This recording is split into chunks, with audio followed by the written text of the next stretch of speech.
오늘 이 말씀의 내용을 보면 관계를 말씀하고 있습니다. 부모와 자식의 관계, 그 다음에 윗사람과 아랫사람의 관계, 이 관계 가운데 우리가 가장 기본적인 것이 부모와 자식의 관계, 또 어떤 우리가 이 가족과의 관계가 가장 소중하고, 또 나가서 살다가 보면 윗사람 아랫사람 상하의 관계도 있고 또 좌우의 관계도 있고 많은 관계가 있는데, 오늘 이 말씀의 내용을 보면 가족의 관계 속에서도 누가 계셔야 되느냐, 바로 예수 그리스도께서. 그래서 주님이 중심에 계실 때에 모든 관계가 온전한 관계가 되어짐을 말씀하는 내용입니다. 그래서 오늘 말씀 가운데 보면 자녀들아 너희 부모에게 순종하라고 말씀하는 가운데 주 안에서라는 말씀을 주셨어요. 주 안에서 순종하라. 그리고 그 2절과 3절에 바로 그 5계명의 말씀을 기억하시면서 약속이 있는 계명이다. 약속이 있는 계명.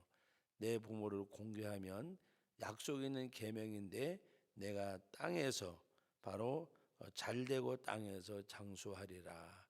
이 하나님의 말씀, 주님이 그 중심의 관계 속에 있을 때에 올바른 관계가 형성됨을 말씀하고 있습니다. 이어지는 4절 말씀에도 보면 또 아비들아 너희 자녀를 노엽게 하지 말고 양육하라 그랬는데, 뭘로? 오직 주의 교훈과 훈계로. 주의 교훈과 훈계로. 그냥 자녀들을 그냥 이렇게 양육하는 것이 아니라 주님의 말씀, 하나님의 말씀을 가르치고 그 말씀 안에 살아가도록 훈계하라고 하는 말씀의 내용입니다. 그래서 그 가족과의 관계 속에서도 누가 계셔야 주님이 중심이 되어져야, 부부지간에도 마찬가지고. 그래서 온전한 관계는 그 안에 주님이 계시고 말씀이 거할 때에 그 관계가 온전해짐을 말씀하는 내용입니다. 예를 들어서 부모님이 가진 거 없고 나에게 물려준 재산 없고 또 낳아서 그냥 어떻게 보면 잘 양육하는 부모도 있지만 이렇게 방치하는 부모들도 있잖아요.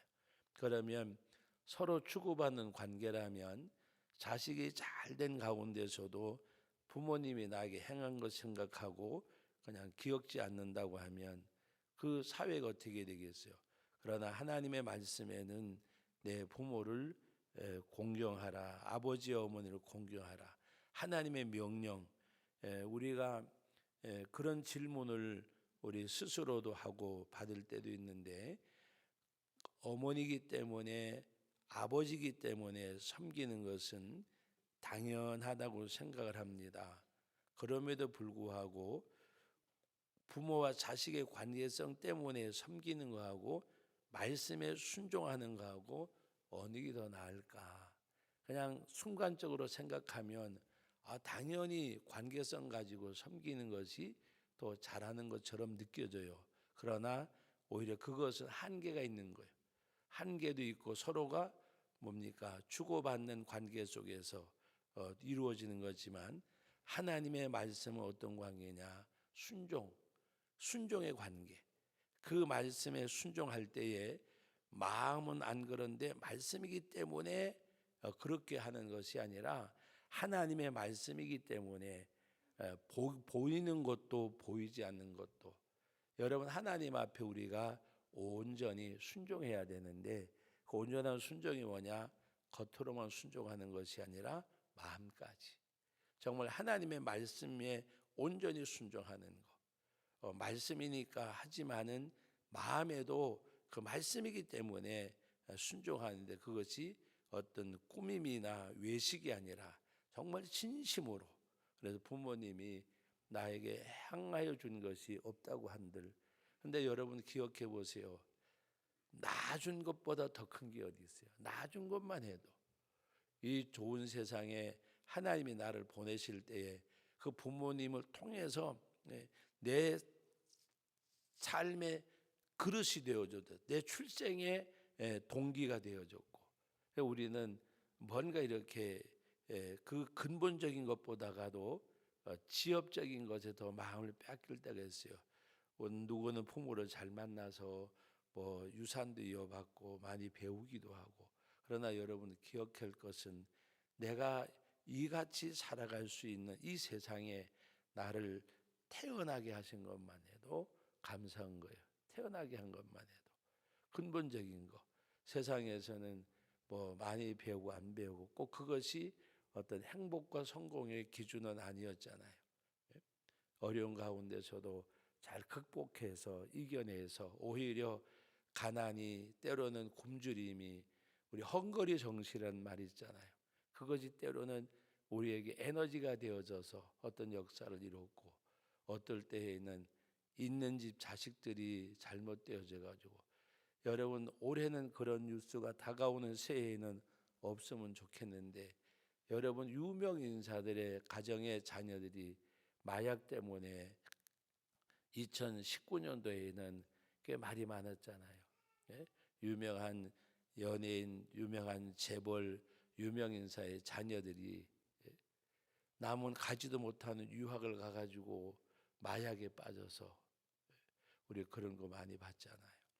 그러므로 뭔가 없는 것이, 가난한 것이, 내게 뭐 부여받지 못한 것이, 그것을 걸림돌로 생각하는 사람은 무엇을 갖다 줘도 걸림돌이 되어져요.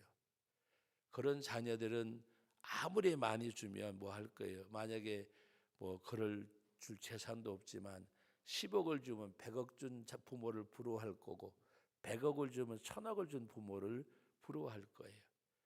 그런 사람에게는 뭐든지 걸림돌이요. 그러나 무엇이든지 디딤돌이 되는 사람은 이 가난도 어려움도 난관도 역경도 오히려 그것이 디딤돌 되어져서 에너지가 되어지는 삶을 살 거예요. 그러므로 중요한 게 뭐냐? 모든 관계 속에 누가 계셔야 하느냐? 주님이 계시고 말씀이 계셔야. 그리고 어제 우리 금요일날 새벽에 말씀드렸지만, 하나님의 말씀, 그 말씀에 내가 적용이 되어져, 내 삶에 적용을 시키려고, 내 삶이 말씀에 적용이 되어지려고 노력하는 그 삶, 그것은 무엇이든지 디딤돌로 삼을 수 있는 것. 그래서 모든 관계 중심에는 누가 계셔야 하느냐? 바로 주님이 계셔야. 오늘 6절 말씀에 보면 아랫사람과 윗사람의 관계를 말씀하고 있는데, 바로 종들아 두려워가 떨며 성실한 마음으로 육체의 상전에게 순종하기를 뭐라고 말씀? 그리스도께 하듯 하라. 예수님에게, 하나님께. 그리고 또 어떤 일을 행할 때에 눈가림만 하여 사람을 기쁘게 하는 자처럼 하지 말고 눈에 보이지 아니하는 바로 하나님 앞에 행하듯이 그리스도의 종들처럼 마음으로 하나님의 뜻을 행하고, 하나님이 보고 계심을 기억하고, 사람을 눈을 속이는 사람이 아니라 하나님의 목전에서 행할 것을 말씀하고 있습니다. 여러분 보디발이 복을 받았잖아요. 자기 자신 때문에 복을 받은 게 아니에요. 누구 때문에? 요셉 때문에. 요셉이 어떤 사람이었어요? 사람을 의식하고 하는 것이 아니라 죽게 하듯 하나님께 하듯. 무엇을 봐서 알 수가 있느냐? 보디발의 아내가 그를 유혹할 때에 그 요셉이 이른 그 고백, 내가 어찌 여호와께 특죄하오리까? 그는 그의 삶은 형들 앞에서나 부모님 앞에서나 또 이렇게 보디발의 집에 가서나 옥에 갇혔을 때나 그 요셉의 마음속에는 누가 계셨어요? 하나님. 하나님이 계셨으므로 그가 어찌 내가 여호와께 특죄하오리까? 내가 어떻게 하나님이 기뻐하지 않는 일을 할 수가 있겠습니까? 그런데 이렇게 보디발이 보니까 하나님이 함께하는 것을 느낄 수가 있었어요. 그래서 그의 집에 모든 것을 그에게 맡겼어요. 그래 그가 하는 모든 일이 다 형통하고 복되고. 요셉을 보면서 그런 생각을 해봐요. 예수님을 믿어도 이렇게 믿어야 되는데, 다른 사람들이 볼 때에 정말 하나님이 함께하는 것 같고, 함께하는 것 같고가 아니라 하나님이 함께하고. 이래 보면 정말 주님과의 그 관계의 모습이 다른 사람에게 보여주려고 하는 것이 아니라 다른 사람이 볼 수 있는 신앙생활. 내가 나타내려고 하는 것이 아니라 다른 사람에게 보여주는 것.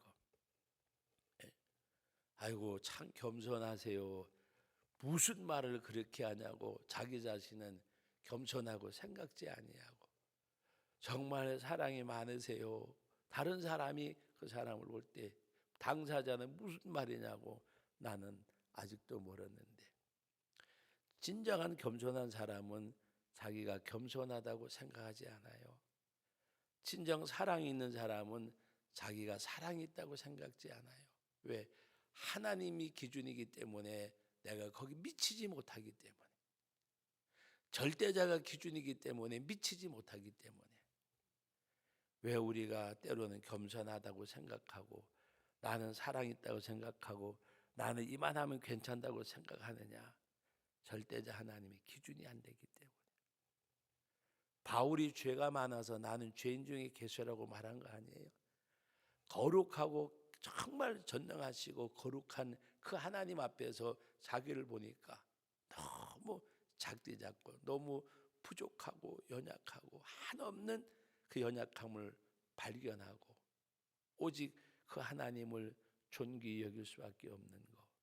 하나님의 크신 능력을 알기 때문에, 하나님의 그 크신 사랑을 알기 때문에, 하나님을 알기 때문에 자기 자신은 존재조차도 나라는 존재가 하나님을 섬기는 그거 하나만이라도 너무 감격스럽고 너무 하나님 앞에 감사하고. 여러분, 바울이 보는 하나님 우리도 볼 수 있어야 돼요.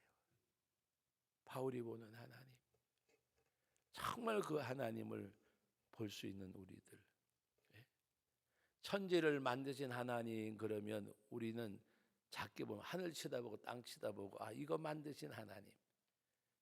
사실 이 지구는 12 중에 작은 것 중에 하나인데 광대한 우주를 바라보면 그 우주 가운데서 나를 기억하신 하나님, 하나님의 그 광대하심. 바울이 보는 하나님을 우리가 만나야 돼요. 그래서 그 정말 하나님을 만난 기쁨이, 주님을 만난 기쁨이 모든 것을 삼킬 수 있는 것. 그 믿음 안에서 우리가 살아가는 우리들. 그래서 주께, 그리고 7절 말씀에 보면 기쁜 마음으로 섬기기를 주께 뜻하고 사람들에게 하지 말라고 말씀하셨습니다. 상하의 관계 속에서. 그리고 또 상전들에게도 갑질하지 말라 그랬어요. 요새 갑질 문제가 많이 나타나잖아요. 어떤 대기업과 중소기업, 또 뭔가 이렇게 하청업자와 원청업자, 하여튼 여러 갑질들이 많이 나타나는데 우리 하나님께서 뭐라고 말씀하셨느냐? 상전들아, 9절 말씀, 상전들아 너희도 그들에게 이와 같이 하고 위협을 그치라. 이는 그들과 너희의 상전이 하늘에 계시고 하나님이 상전이다. 그래서 사람을 외모로 취하여 는 일이 없는 줄 너희가 알미라. 하나님께서는 외모로 보지 아니하시고 우리의 상전은 하나님이심을 알고, 그러므로 그 위협을 그치고 그들과 너희 상전이 하늘에 계신, 네가 상전이 아니고 하나님의 상전이란 말이에요. 그러므로 갑질하지 말라는 말이잖아요. 위협하지 말라. 그리고 마지막 우리 한번 8절 말씀 다 같이 읽어봅니다. 이는 각 사람이 무슨 선을 행하든지 종이나 자윤이나 주께로부터 그대로 받은 줄을 알미라. 주께로부터 받은 줄 알고 하나님 앞에 행할 것을 말씀하는 내용입니다. 그러므로 우리가 아무리 선하고 착한 것 같아도 우리 아담의 후손들 우리에게는 주님 앞에 갈 때까지 온전히 성화되지 못할 죄성이 있어요.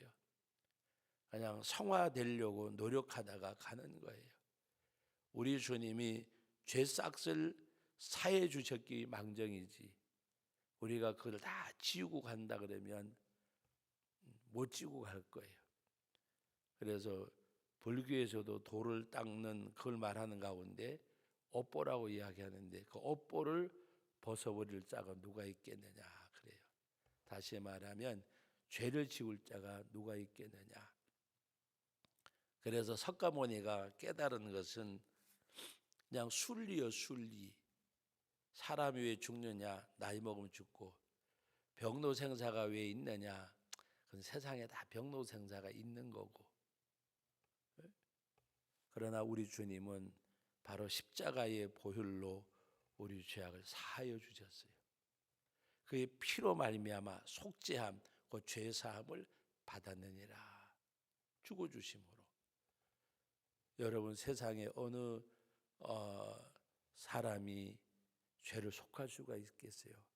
하나님의 아들 동정녀 마리아에게 죄 없이 오신 그 주님밖에는 우리 죄를 속하실 분이 아무도 없습니다.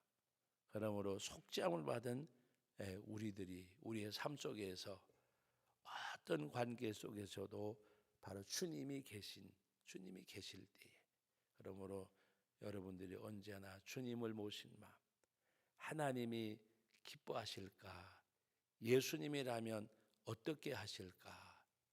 그 물음을 묻고 하나님 앞에 행하여지는 가운데 정말 부모 자식 관계이기 때문에 뭐 그걸로 되는 것이 아니라 그 관계 속에서도 예수님이 계셔야.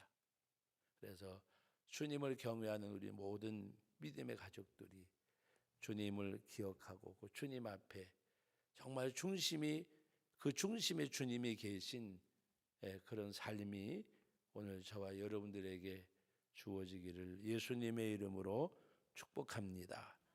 거룩하신 아버지 하나님, 모든 가운데 주님이 계시고 주님이 함께 하시고 주님이 역사하심을 우리가 늘 기억하고 사람의 눈은 속일지 몰라도 하나님께서는 보고 계시고 듣고 계시고 눈을 지으신 자가 보지 아니하시랴 귀를 지으신 자가 듣지 아니하시랴.